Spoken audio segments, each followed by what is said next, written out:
आप उर्दू से मोहब्बत करें, हमें कोई एतराज नहीं, लेकिन सिंध का मुस्तकिल शहरी बनने के लिए आपको अपने बच्चों को, अपने नस्लों को सिंधी पढ़ाना लाजमी होगा, जैसे डॉक्टर कादिर मक्सी आज सिंधी बोल रहा है और उर्दू बोल रहा है।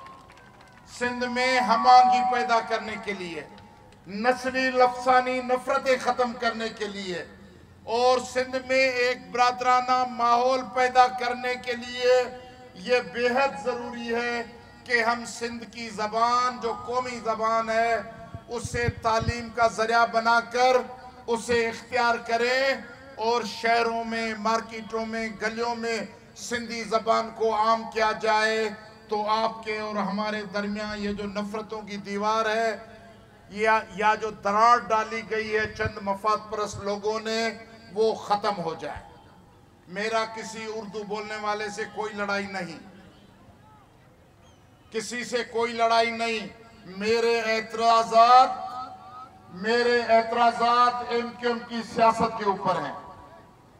एमक्यूएम जो बनाई गई थी सिंध के कौमी मफादात को कुचलने के लिए, आप सबको पता होगा एमक्यूएम किसने बनाई? अल्ताफ से ने बनाई एमक्यूएम। किसने बनाई एमक्यूएम? हाँ, किसने बनाई एमक्यूएम? आपको पता है ना कि जनरल जिया ने बनाई थी। क्यों बनाई थी?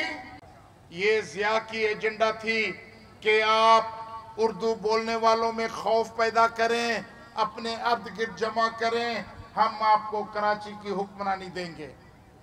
1987 में पहली बार बीडी इलेक्शन हुए। फारूक सत्तार जो है, फारूक सत्तार पहला मेयर था। आज मुझे हैरानी है, शर्म नहीं आती। कोई सियासत में हया होती है, कोई शर्म होती है, कोई लिहाज होता है। 1987 से लेकर आज तक सिर्फ एक दफा जमा इस्लामी का मेयर आया था बीच में, बाकी 40 साल जो कराची में मेयर एमक्यूएम के रहे, एमपीए इनके रहे, एमएनए इनके रहे।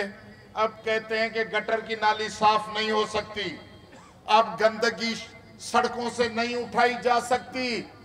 क्यों नहीं उठाई जा सकती? कहते हैं कि कराची पे अंदरूनी सिंध वाले हुकूमत कर रहे हैं। शर्म करो, 40 साल तुमने शहर पे हुक्मरानी की, आपने बरसाती नालों की जमीन बेची, प्लाट भेजे, अस्पतालों की जमीनें बेची, प्लाट भेजे, पार्क की जमीनें बेची, गटर की नालियों पे आपने प्लाजा खड़े करा दिए।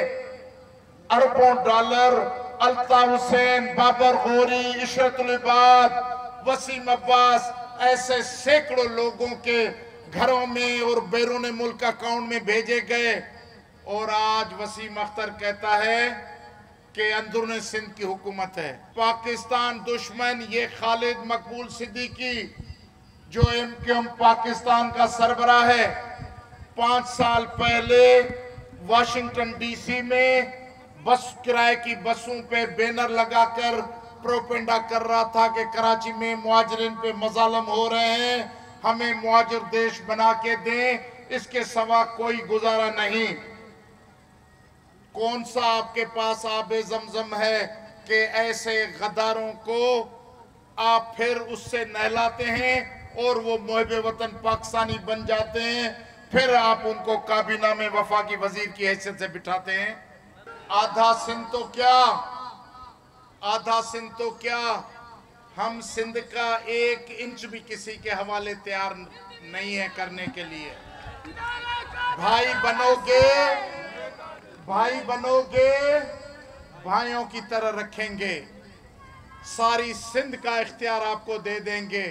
भाई बने, सिंध की तामीर तरक्की में हिस्सा लें, आप हमारे भाई हैं। ये नई जो पीएसपी है, मैं जानता हूं कि अल्ताफ हुसैन के आप लोग सख्त खिलाफ हो, आपने तारीख से सबक सीख लिया। ये एमक्यूएम पाकिस्तान अल्ताफ हुसैन का अक्स है, पीएसपी अल्ताफ हुसैन के खिलाफ है। मगर वो मुआजिर सियासत से भी बाहर नहीं निकले। असेंबली में इन्होंने एक बिल पास किया है, तरमीमी बिल, आर्टिकल 239(4) उन्होंने उसमें तरमीम पेश की है। कहते हैं कि सूबों से ये इख्तियार छीन लो कि अगर सूबाई हदूद में कोई रद्दोबदल करनी हो तो सूबाई असेंबली पे इसका इख्तियार न हो, सारा इख्तियार मरकजी असेंबली का हो। कौमी असेंबली वहां से बिल पास करे और मुल्क में सूबे बन जाएं। हम समझते हैं कि यह सिंध को तकसीम करने और सिंध में खाना जंगी पैदा करने की साजिश है। इमरान खान, पहली दफा आपने ये बिल जो है, ये जो बिल है आपने पास करवा कर पार्लियामानी कमेटी को भिजवा दिया है।